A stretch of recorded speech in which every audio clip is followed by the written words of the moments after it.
भइल हाल में गवना, हाल में भोले बाबा दिले बाकी लावना। हाल में शादी भइल हाल में गवना, हाल में भोले बाबा दिले बाकी लावना।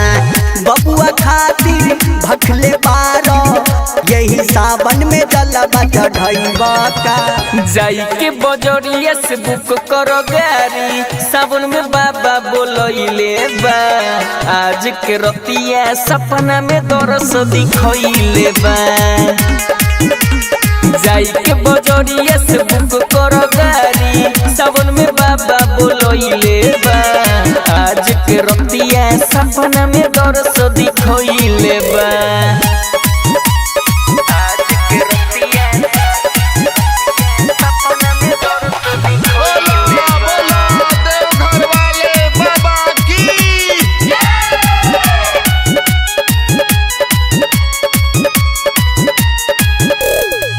खोआ मलाई शिव के न भावे, रहे मगन में चूर हो।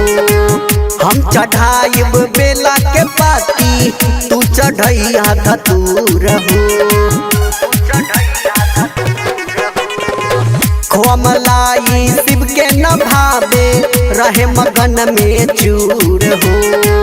हम चढ़ाइब बेला के पाती, तू चढ़ैया धतूर हो। पेनी के सारी भइलु तैयारी, अब घरे में जाई के बजरिया से बुक करो गाड़ी, सावन में बाबा बोलइले बा। आज के रतिया सपना में दरस दिखइले बा। जाई के बजरिया से बुक करो गाड़ी, सावन में बाबा बोलइले बा। आज के रतिया सपना में दरस दिखइले बा।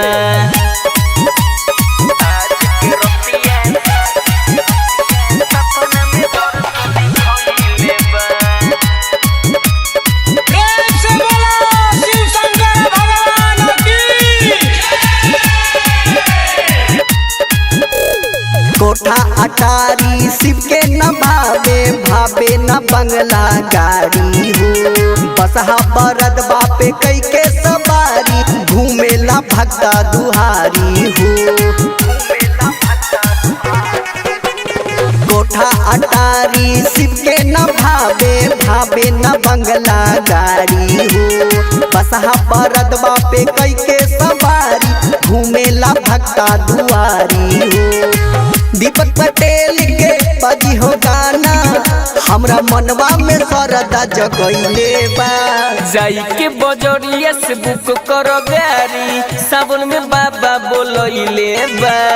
आज के रतिया सपना में दरस दिखइले बा। जाई के बजरिया से बुक करो गाड़ी, सावन में बाबा बोलइले बा। आज के रतिया सपना में दरस दिखइले बा।